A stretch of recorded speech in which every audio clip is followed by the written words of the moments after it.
2 weeks, and we're done. Today, next week. And this week, I think I'm ready to push everybody's buttons. It's a good message. It's a timely message. It's one that is needed.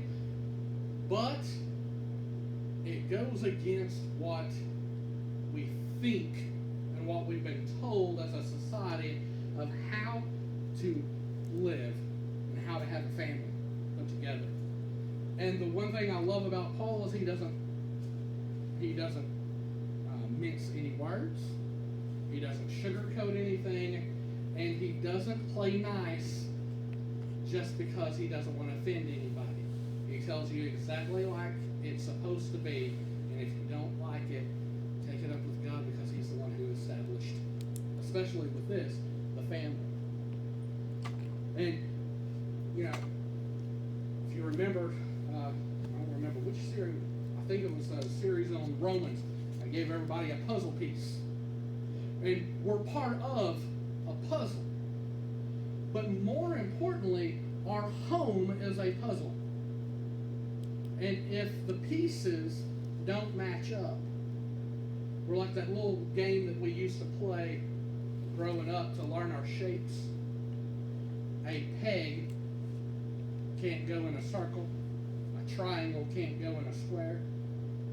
And that's the reason why our homes are so dysfunctional, is because we have the wrong people playing the wrong role. And some of these things may upset.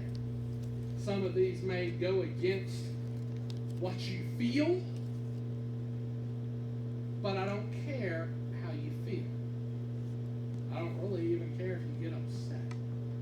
Because in order for us to have a healthy home, and remember, a healthy home changes the neighborhood, that changes the church, that changes the city, that changes the state, that changes the nation, that changes the world. So if we're going to have a better world, we've got to have a better home. So what better place to look than at the structure unit of the family? And so, guys, you ready? Because this is our favorite verse. This is the one that we love to throw in our wives' faces. Colossians chapter 3, verse 18. Wives, submit yourself to your husband as is fitting to the Lord. All right, we can close and we're good there. Colossians 3. Oh, no, you better go on and trucking. Hold on. We're focusing on wives here. No, Because we got to whip y'all into shape. yeah, you better keep on trucking. We got to get y'all here. See, here's the thing that we need to look at. When you look at the state of the family today, from the statistics of the CDC, divorce rates are down from their peak in the 1970s, not counting last year and into this year. COVID just threw a kink into everything because you're stuck at home. And guess what you have to do? You have to learn how to have conflict resolution. You have to learn how to communicate with your family. Stuck indoors with them. But before, up till 2019, the divorce rate had gone down.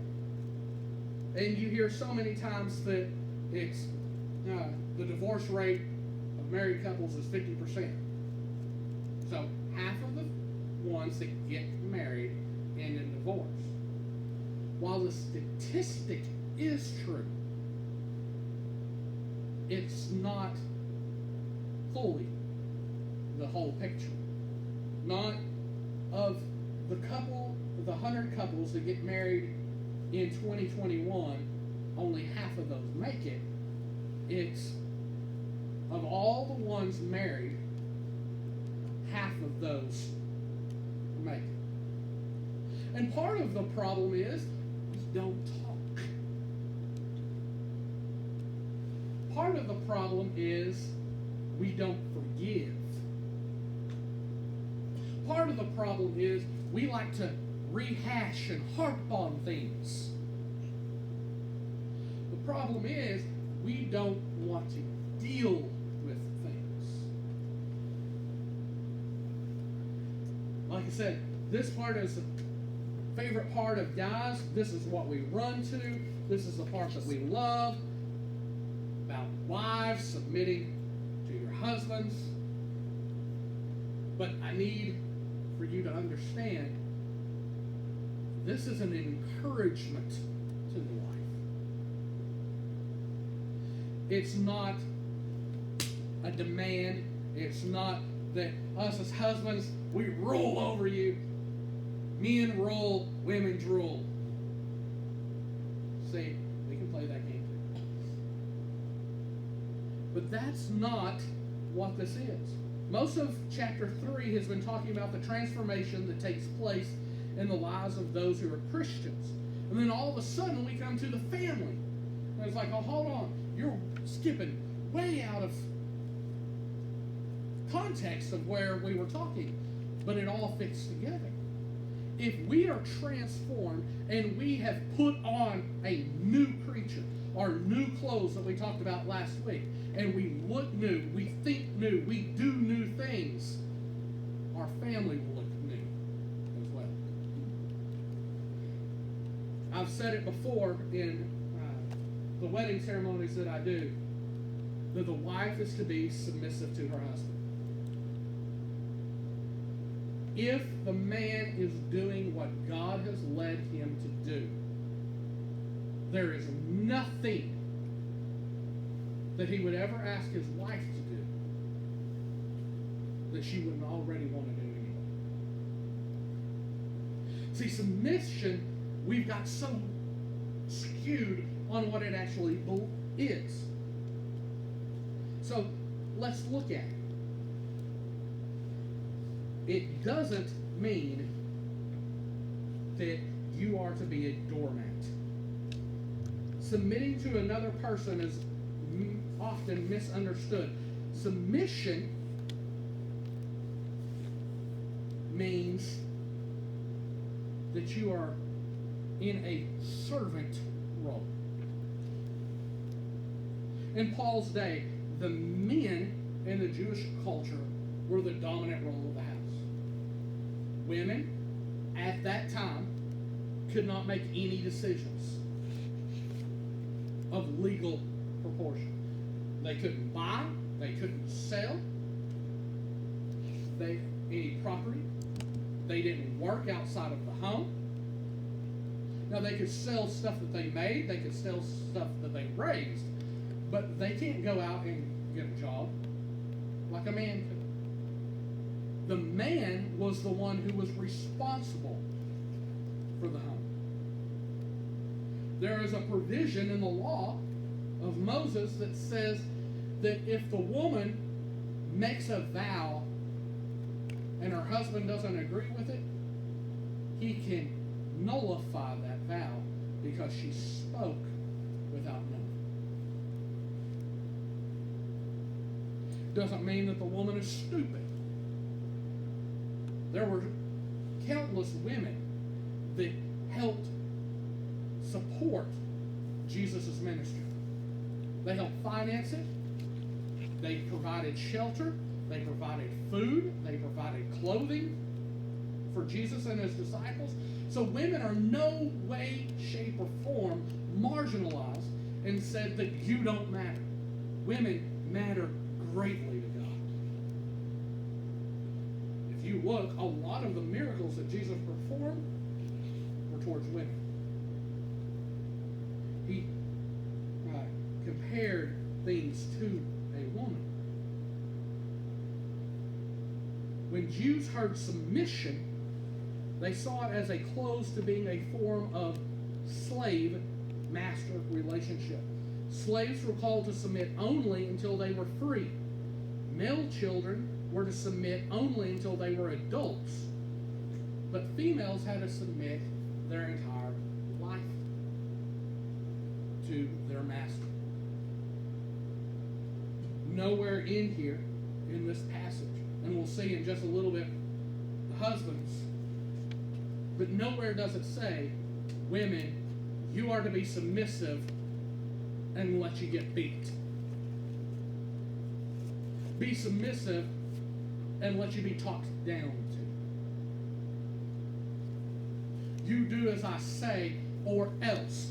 That's not in here. That's not the submission that he's talking about. He's talking about a different type. Many people think that because the wife is called to submit to her husband, that it means she is less than. And that's not what it means either. Paul told us in Galatians chapter 3, verse 28, there is neither Jew nor Greek. There's neither slave nor free. There is no male and female. For you are all one in Christ Jesus. Do you see that? There is no separation. You are a woman. There's a role for you. But you're no less than a man.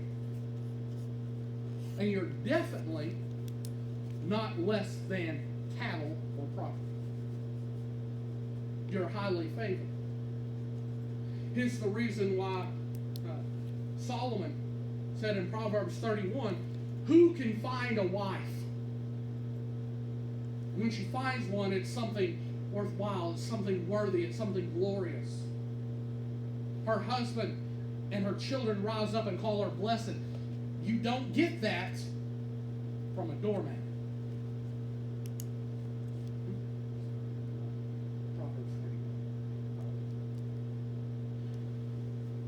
There is this encouragement.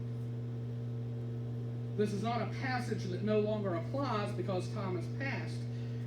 And some things have changed, but some things haven't. Here's what happens when you don't have a submissive wife. The wife steps out of her place of authority in the home. And the house crumbles. The husband does not feel like a man. He feels less than. He's not important. Which, if you have any male children, they feel like they're not going to be important. They don't have to do anything because the wife will do it all. See how skewed the home becomes. Unfortunately, there are more homes today where the wife is the head of the household. Not talking because she brings in more money. I'm saying because the man stopped being the man. And women, it's just ingrained into you. It's part of how God made you, that you are able to bear children, so you have this motherhood mentality from the time you're little. Why is it that you like playing with dolls and you always play house and there's always a mom? Have you noticed when kids play house, and even girls, daddy may be somewhere else, but there's always a mom? Because even as a child, we know that without the mom, the house crumbles. Because the wife does so much. But when she's having to do something outside of her part, she's tired, she's wore out, she's exhausted, and doesn't have what she needs. But see, women are blessed beyond measure. They are given something special. Genesis chapter 3, verse 16, God says to the woman, He said, I will surely multiply your pain in childbearing. See, you have a gift, women. You're not less than. You are able to bear children. We can't. Hallelujah for that. Because of Adam's sin, because he didn't speak up when he should have, when he didn't stand up and be the man that he should have been. Eve stepped into a role that she wasn't created for. And sin entered the world. Not through Eve, but through Adam, because he left his role. And so pain came through childbearing. In pain you shall bring forth children. Your desire shall be contrary to your husband, but he shall rule over you. In Genesis, the beginning of creation, God set this formula up. Thousands of years later, Paul says the same thing.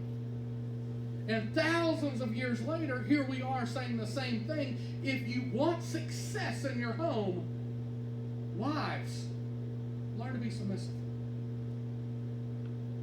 It doesn't say be a slave. It doesn't say be ran down, be talked down to. Because a woman is something beautiful and wonderful and special. And guys, we can agree. There's some beautiful women. Why would we want to talk down to them? One of the things that was told to me when you're dating, remember, you're dating somebody's daughter. So if they were your daughter, how would you want someone to treat your daughter? Ooh, that changes perspective. You're not going to put up with somebody talking down to your daughter.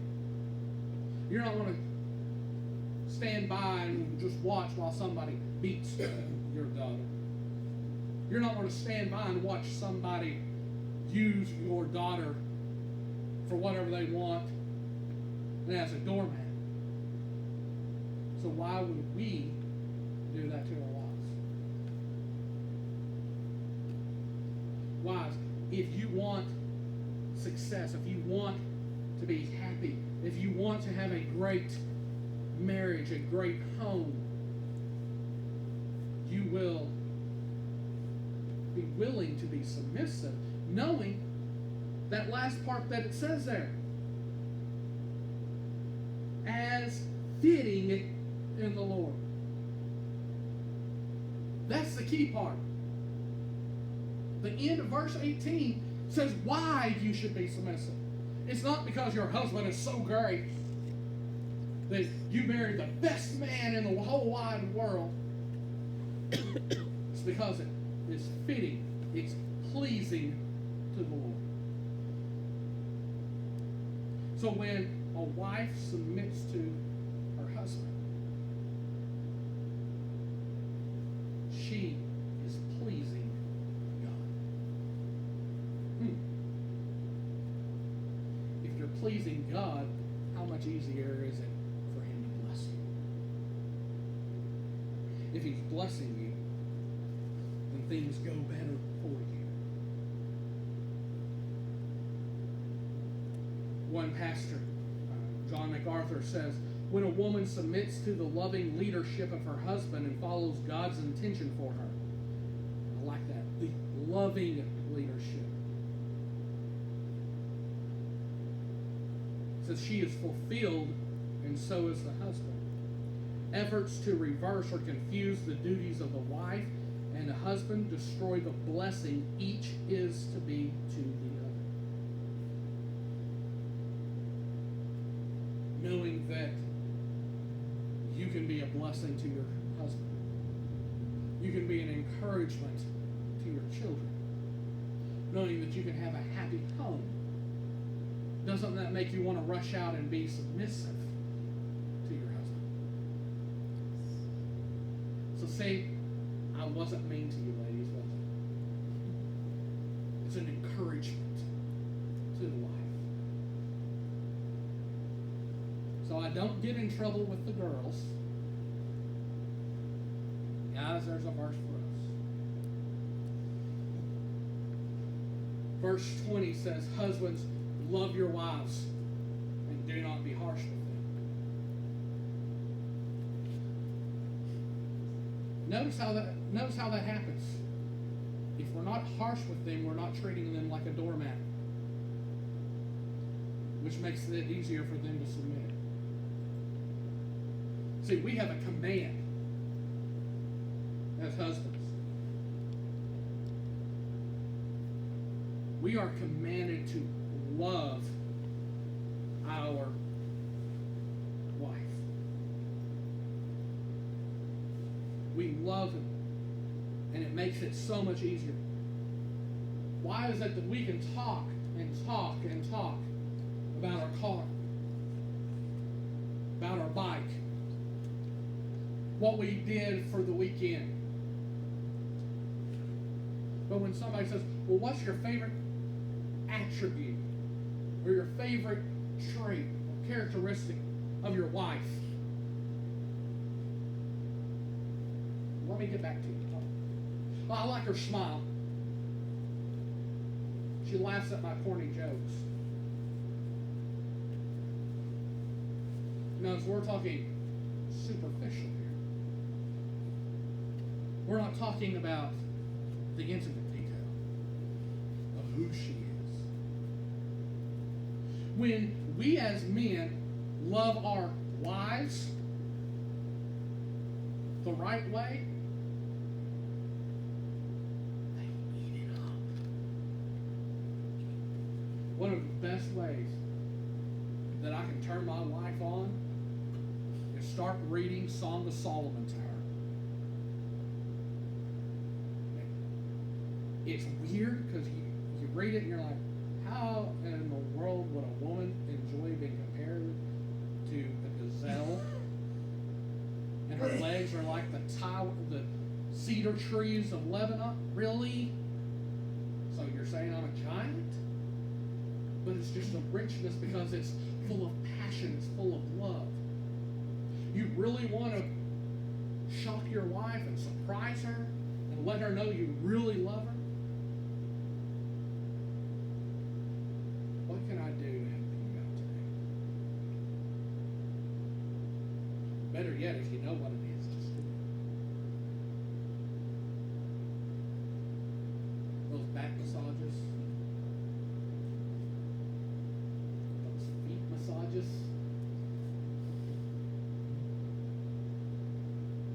See, it's the little things. We want to do the big things. And that's great. But they don't have to have the big things. They would much rather have the little things.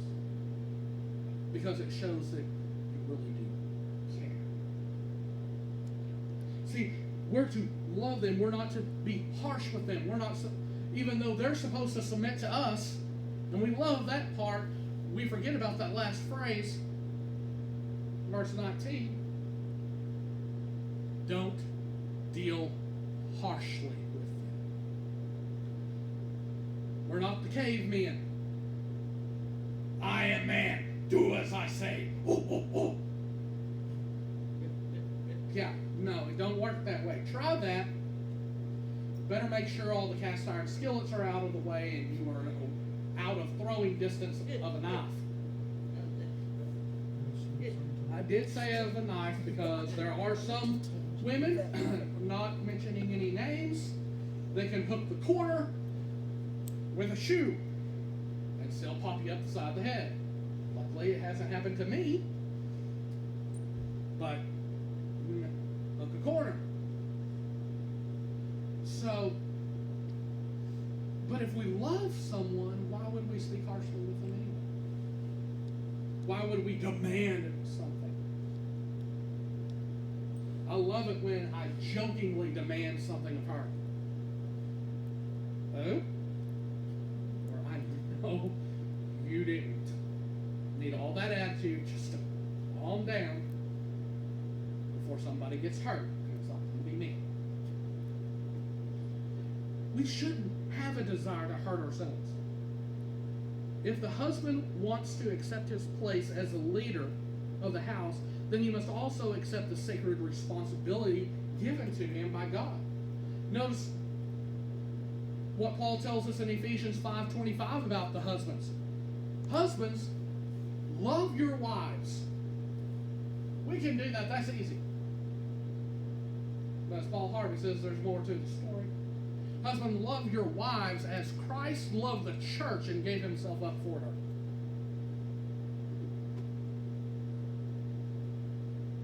Excuse me? What if I want to do something, she says no? Which is more important? Well, I want to go out to the lake. Okay? Which is more important? Spending time with your wife. Or going to the lake. One of the best ways that we can show that we truly love our spouse is communicating with our spouse.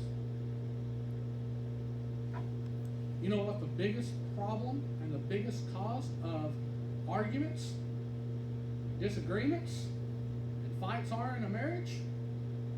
Lack of communication. And guys, we are horrible at wanting to talk about our feelings. We have a problem, something's bothering us, and I'm fine. I got this. I just need to work this out. And it may be something that she couldn't even help you with. But if you have a problem, why do we run to our friends for advice, but we won't listen to the person who God created to be our helpmeet?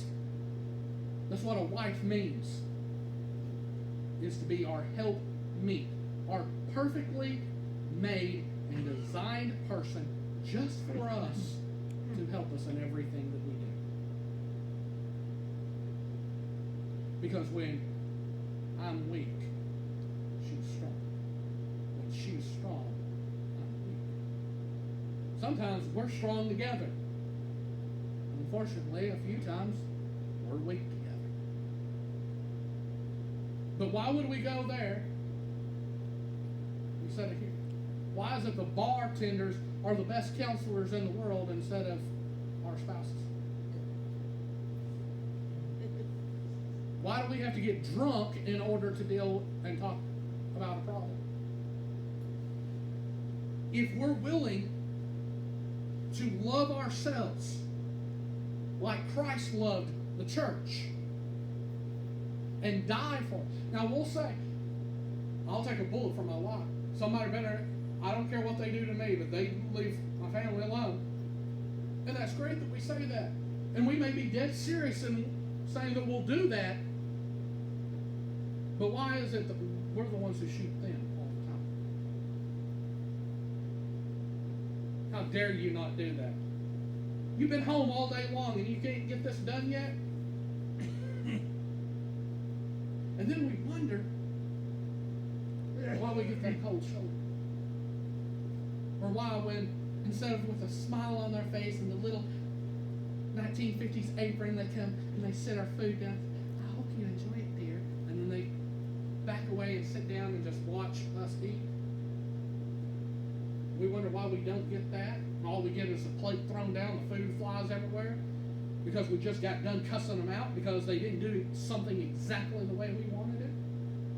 And let's be honest, guys, we rarely do anything the way that they've asked us to do it. On the 50th time, much less the first time. So if we truly love our wives as Christ loved the church, we're willing to do anything and everything to protect them. Anything and everything to make sure they're safe. To do anything and everything to make sure that they feel loved, wanted, appreciated, and accepted. Because Jesus did that for us.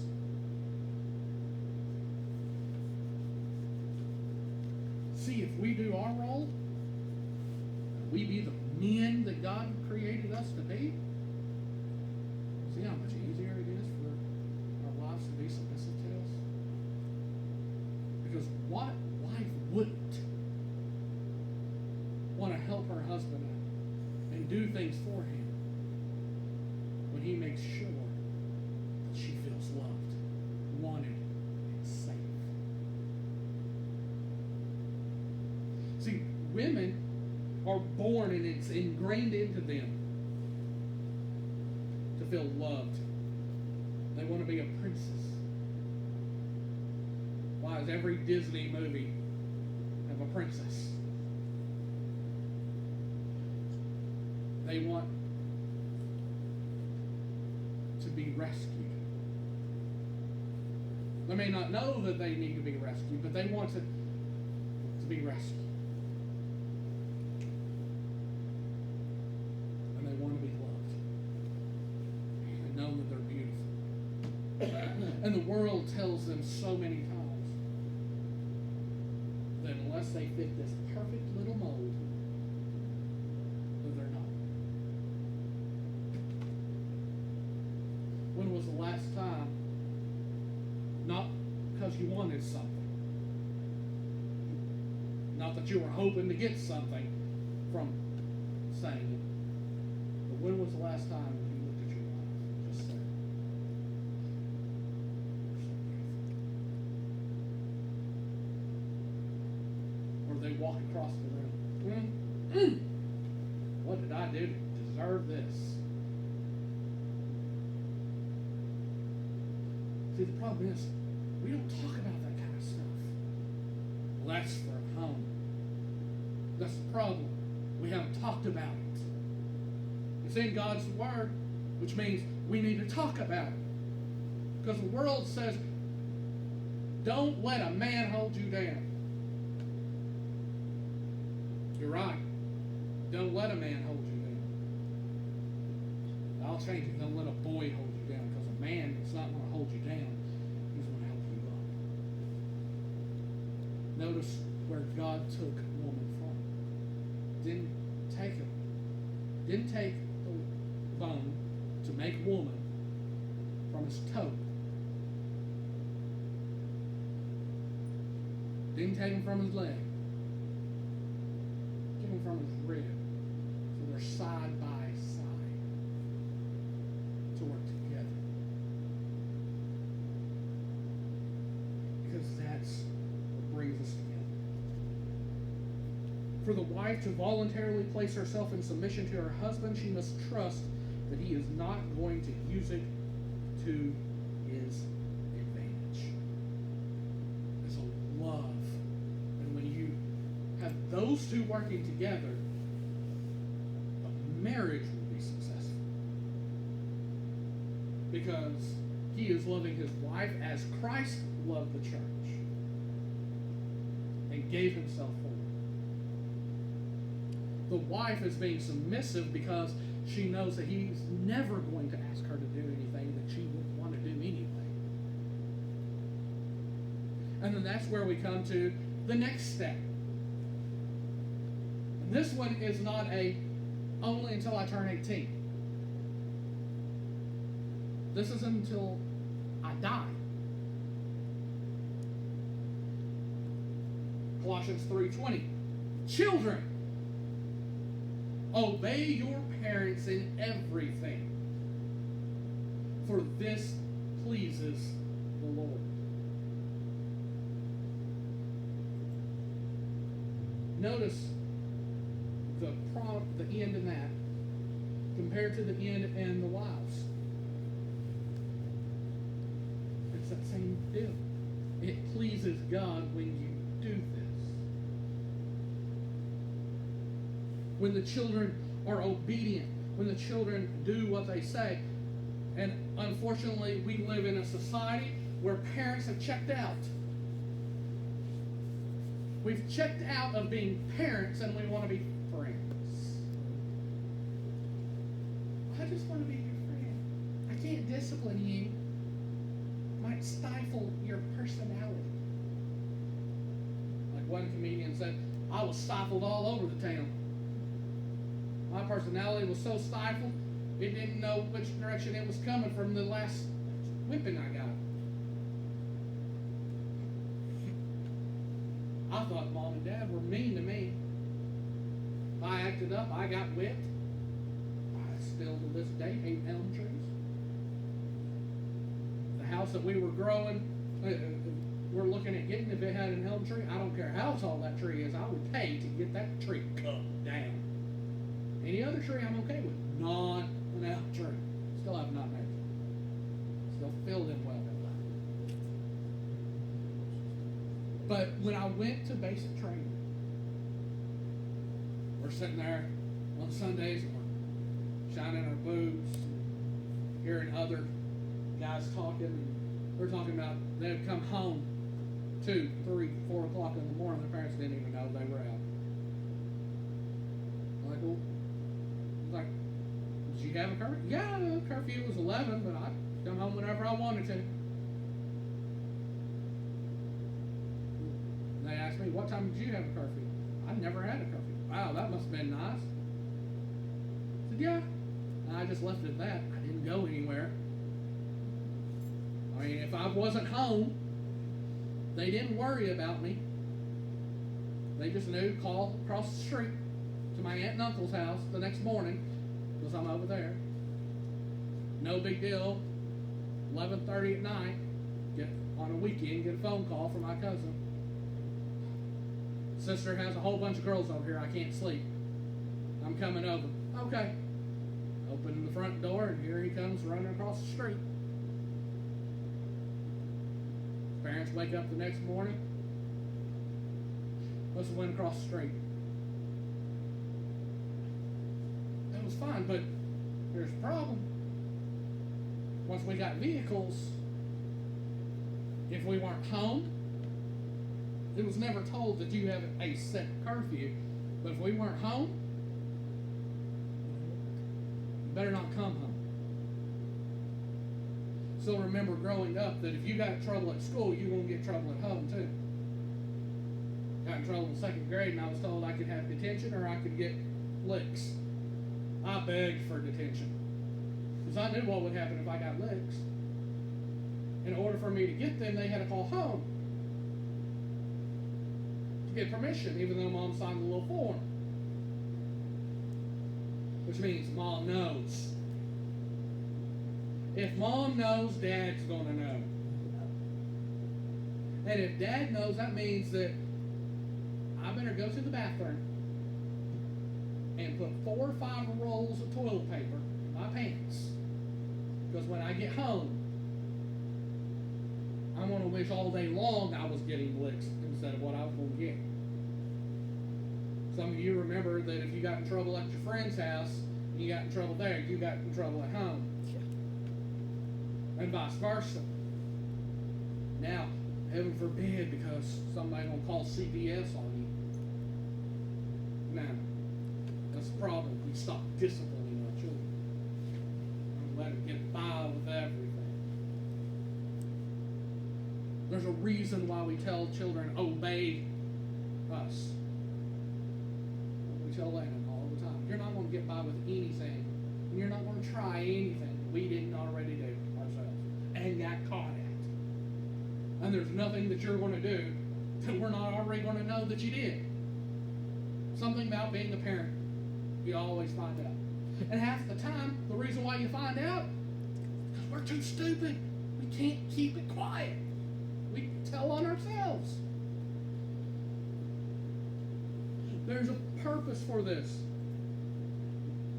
Deuteronomy chapter 21, verses 18 through 21 says, if a man has a stubborn and rebellious son who will not obey the voice of his father or the voice of his mother, and though they discipline him, will not listen to them, then his father and his mother shall take hold of him and bring him out to the elders of his city at the gate of the place where he lives. And they shall say to the elders of the city, this is our son. He is stubborn and rebellious. He will not obey our voice. He is a glutton and a drunkard. Then all the men of the city shall stone him to death with stones. So you shall purge the evil from your midst, and all Israel shall hear and fear. God don't take kindly to disobedience. What was one of the 10 Commandments? Honor your father and mother. Honor your father and your mother, that your days may be long and prosperous. It's the only one of the 10 Commandments that has a promise with it.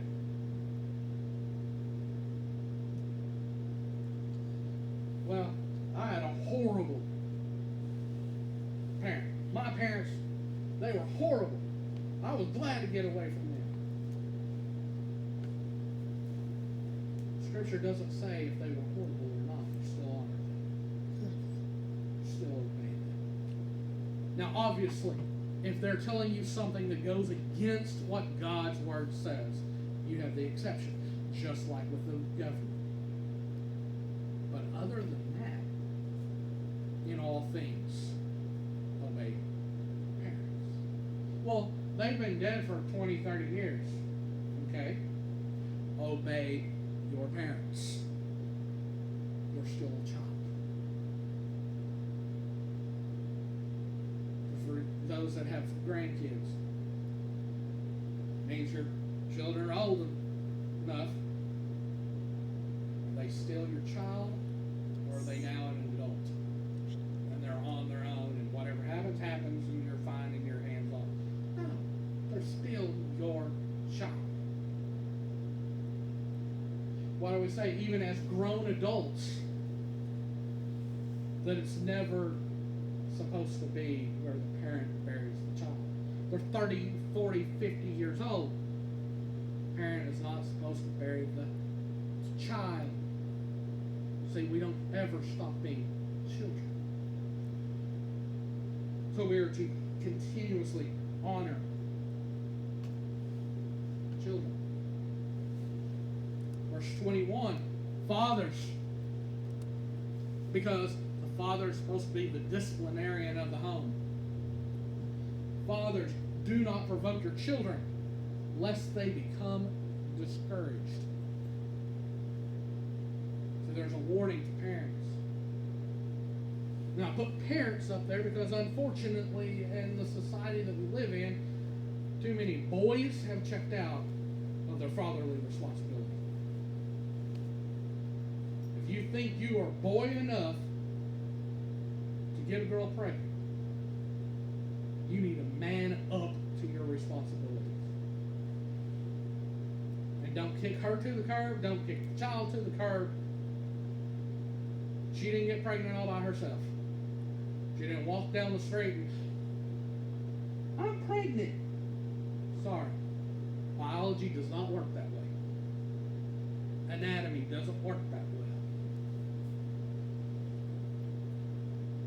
And because we have too many boys in the world that have checked out and have stopped being men because their fathers either checked out or didn't teach properly on what it is to be a man. A man is not a grown boy. A man is someone who takes responsibility for their actions, who stands up for what is right, who doesn't put down others, who looks to help others, who takes care of his responsibilities, who takes care of his home, who loves his wife, who loves his children.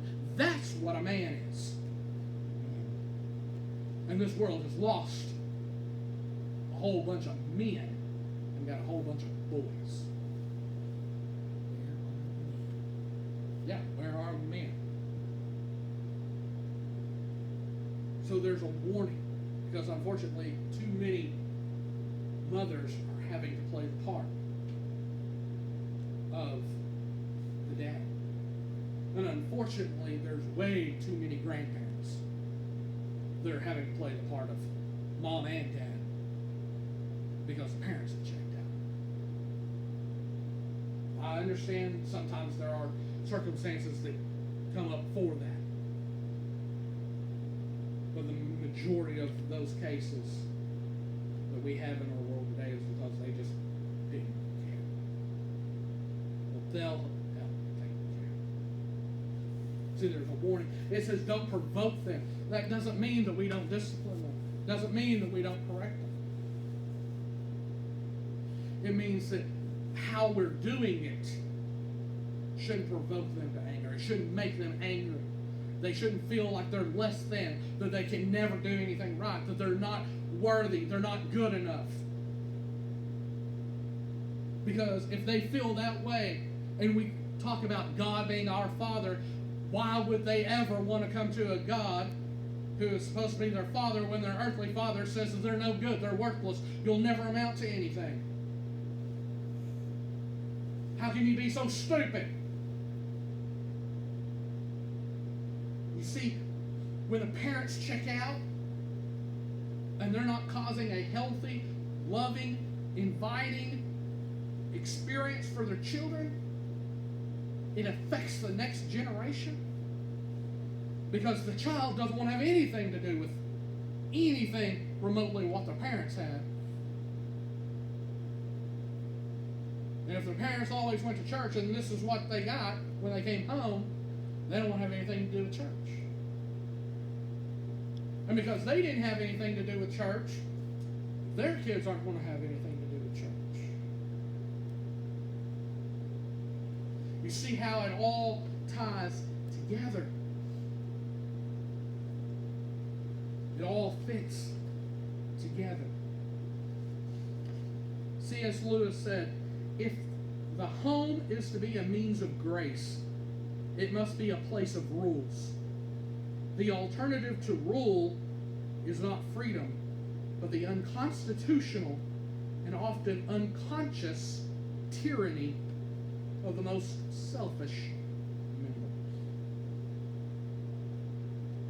A lot of times we provoke our children by being overly protective, overly critical, showing favoritism, excessive discipline, lack of affection, having unrealistic goals, parenting tough even under the best of circumstances. But we don't need to make it tougher on ourselves. One of the worst ways of provoking our children to anger is neglect. That's why people turn to games. Because they can belong. Our children should know they belong in our family. That's why when people come here and visit, we tell them, today you're a guest. Next time you're family. Because we want you to know that you belong with us. We want you. We accept you. We may not necessarily agree with what lifestyle you're in at the particular moment, regardless of what it is, whether it's drugs or sex or whatever, but that doesn't mean that we say, oh, no, you need to leave. Because even when our children do things we don't like, that we do not accept, we don't slap them across the face and say, get out of here, you're no longer my child. We still love them.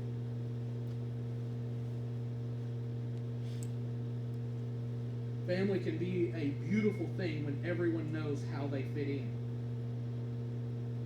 But when we don't, is it any wonder that we see the decline in the family? So now that I've hit all three parts and offended all three parts, for those who are not married, for those who have no intention of getting married, for those who aren't married or are dating,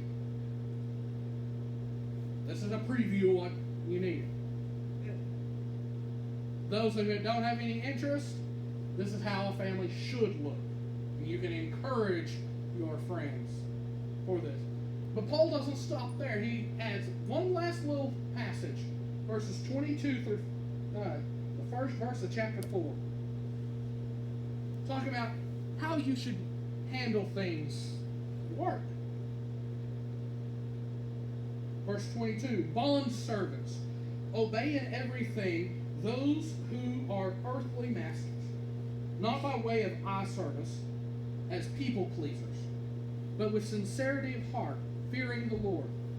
Whatever you do, work heartily as for the Lord and not for man, knowing that from the Lord you will receive the inheritance as your reward. You are serving the Lord Christ. For the wrongdoer will be paid back for the wrong he has done, and there is no partiality. Masters, treat your bondservants justly and fairly, knowing that you also have a master in heaven.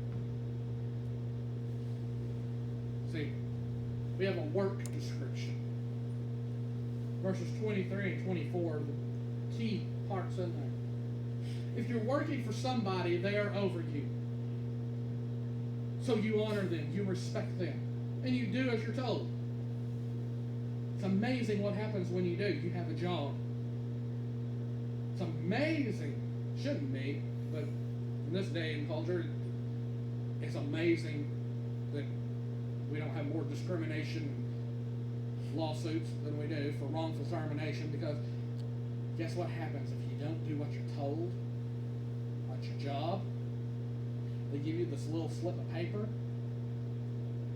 telling you to clean out your locker or grab your stuff and leave because you're fired. It's amazing how that works. You do what you're told, you have a job. You don't do what you're told, you don't have a job.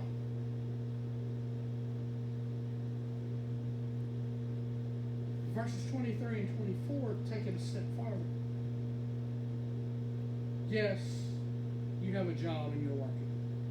Yes, you're working so that you have a paycheck. Hopefully so that you can provide for your family. Be the man, be the woman that you're created to be. To help out with expenses if you're a child. Verse 23 says, do this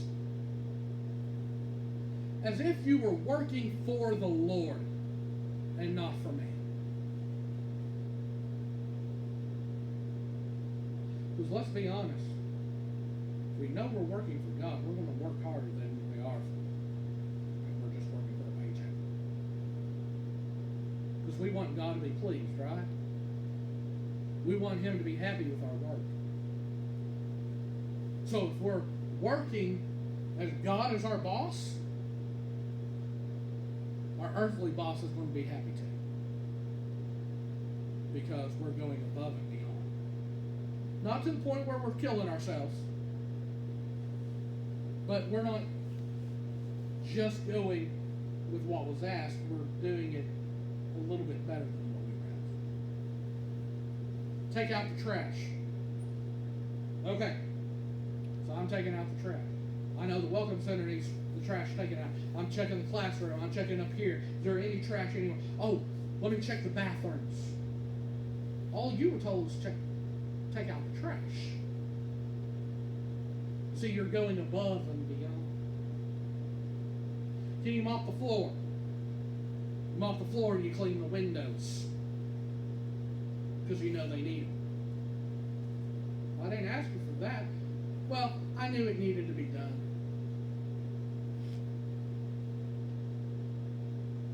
See, when we're working for God, our mentality changes. And for those who are in a leadership position, and people are underneath you, don't get the bed yet either. Think, oh, look at me, I'm great. Notice what he says. Masters, treat your bondservants justly and fairly. You have a master in heaven. So you're not above anyone else. You know, when we grow up, we're all excited. I can't wait till I grow up. I can get out on my own. Be my own boss. I'm still waiting to be my own boss. Dad's 95. He's still waiting to be his own boss. He retired. I can be my own boss. He's still waiting to be his own boss. Because there's always somebody that's going to be over you. How are you working? How are you dealing with it? Remember, you're not doing it for a paycheck. You're not doing it for them. You're doing it So let's summarize all of this. Work as if you're working for God. And your job goes so much better. Children, do as you're told. You get less spankings. But your parents are happy. Happy parents, happy child, because parents aren't having to get on to the child all the time. The child isn't getting in trouble all the time. See how that works? And the parents are happy with each other because they're talking, they're communicating, they're loving each other, because the husband loves nothing more than to make his wife happy and feel special and feel loved and wanted and safe. Because that's what's ingrained in us. We want an adventure to play. We want a battle to fight. And we want a damsel to rescue. So we swoop in and we caress and we care and we love and we nurture our wives, who in turn feel loved, safe, and secure, and are submissive to the husband,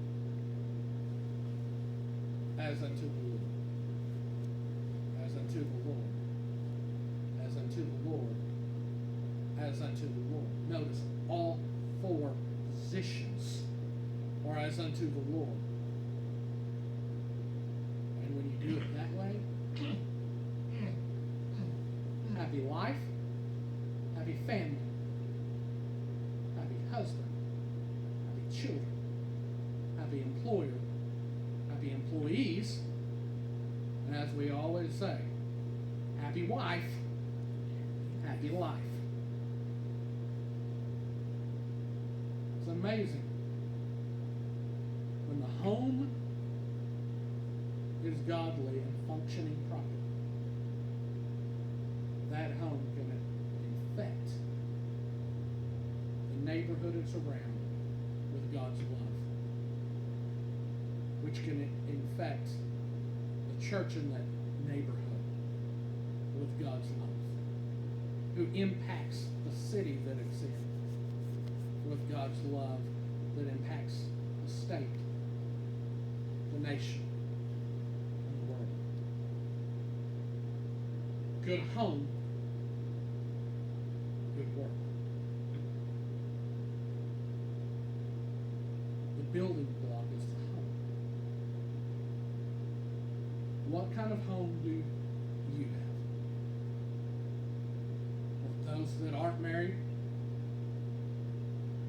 model your home after this. I guarantee you your marriage will be so much easier. If I wasn't the head and she wasn't submissive to me, we would never have been able to weather the storms that have come. But she knows that I will never ask her to do something that I wouldn't do myself. Some of it I'd screw up really bad because I don't know how to do it. She does.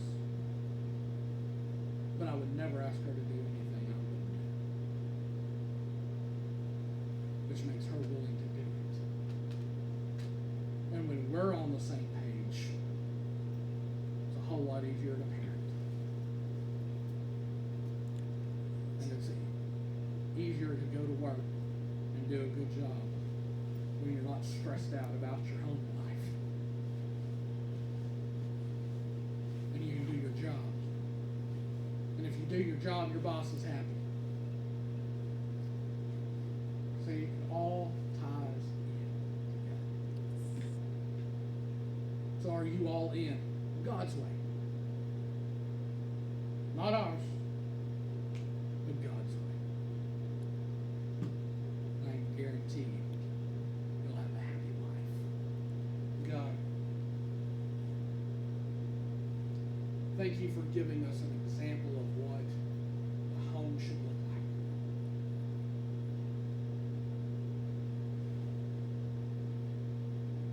That while we have messed it up, flipped it over, twisted it, stomped on it, you still have the perfect plan. And it all comes down to loving you and doing things unto you. May we have great marriages, great families, and great workers and bosses. Because whatever we do, we're doing it unto you and not just unto man.